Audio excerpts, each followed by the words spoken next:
I had a moment of true inspiration. Ironic that it had to do with a real time event, a loss of memory. No, that's not right. A lapse of memory. A loss is permanent. A lapse, even when it lasts a couple of hours or a couple of days, is only a temporary thing. I think that what I did in my relationship with Joy was to see shortcomings, foibles, as lapses. These were temporary things. They would pass in time.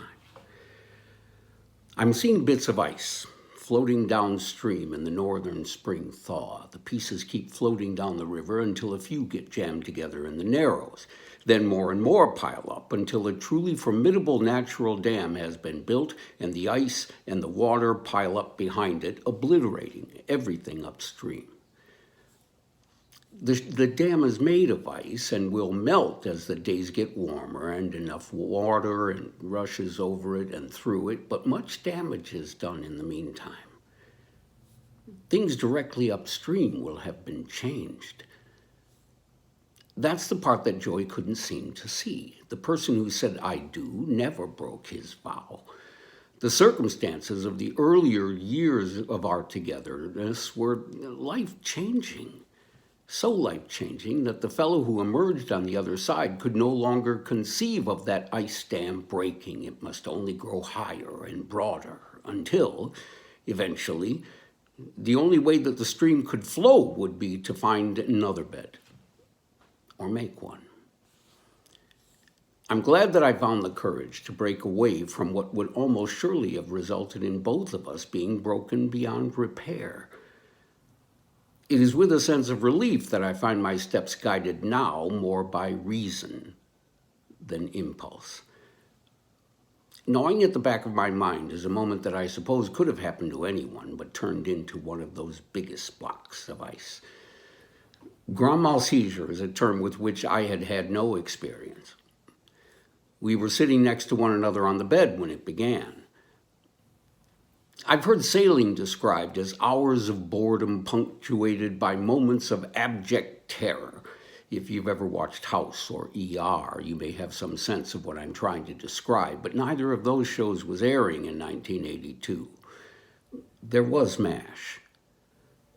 Old newsreels about rocket sleds come to mind when they mounted a camera inside the cockpit so that you could see the guy's face go from 0 to 1,000,000 in an instant. That's kind of like what a Mal seizure is all about. Picture one of those transparencies in your high school biology book where the skin has been peeled away and you can see every muscle in the human body all at one time. Now, imagine every one of those muscles, even the ones that are covered up by other muscles, all going into contraction at the same time. Remember also that muscle contraction is very like an electronic impulse. It travels at the speed of light. Now you know what I mean by sudden, by instantaneous. We were sitting next to each other on the bed when it began. It was a very quiet, homey moment. We weren't in bed reading before sleep. We were just using the bed as a place to sit. I was reading, and Joy was writing cards. She slammed against the wall. The bed was against the wall, so she didn't have far to go, but she slammed against the wall. The Twilight Zone had an episode called The Monkey's Paw, in which a very stressed-out couple needed money, and they came into possession of a monkey's paw with magical power to grant them 3 wishes. Careful what you wish for. They wished for $100,000, and their son died, providing them with $100,000 from an insurance policy. Then they wished to see him again, and morticians show up with his body in a casket. Last wish. Make him alive again. The boy comes back to life, but his blood had been drained and replaced with embalming fluid, formaldehyde. The one-time corpse was now writhing in agony. He wasn't screaming, nothing like those medieval torture scenes or tales of the Inquisition. This went deeper.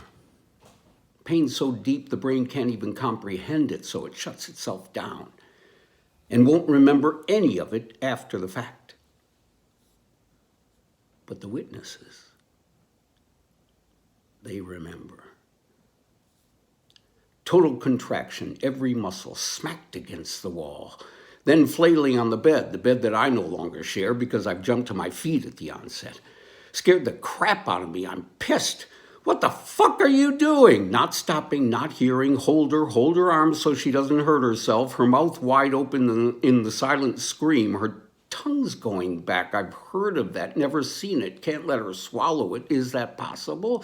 Reach in and hold her tongue down. She's not breathing. She can't hear me at all. Now the muscles of her jaw contract the other way from the silent scream. Mouth open wider than a scream. She clamps down.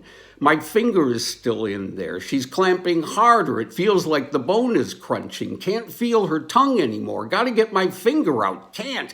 Pry the jaw open. Can't. Just pull it out. Leave some flesh behind. Now there's blood on her. Not hers, but mine. Muscle contractions have stopped. She's limp. She's dead. Somebody help me. Joy! Joy! No response. Call 911. Still calling. Joy! Joy! Yes, some kind of attack. I think she's dead. 1295 3rd Avenue, 4C. Joy! They were there so fast. I don't remember waiting. Then she was awake, dazed, deer in the headlights, but breathing, confused. EMS putting her into a chair, the easier to carry her down the 4 flights. EMS, smiling, calming, really good guys. Lenox Hill, just 3 blocks away. I don't remember why, but it was deemed best that I not ride with Joy. Gather some things for her and walk over to Lenox Hill and stop into the ER and have them look at my finger. That's going to need some attention. At the ER, yes, my wife was just brought in. Yes, I have her information, and my finger's beginning to hurt. An intern filled a paper cup with betadine and told me to keep my finger in it. Stung like fire at first, but then it just ached.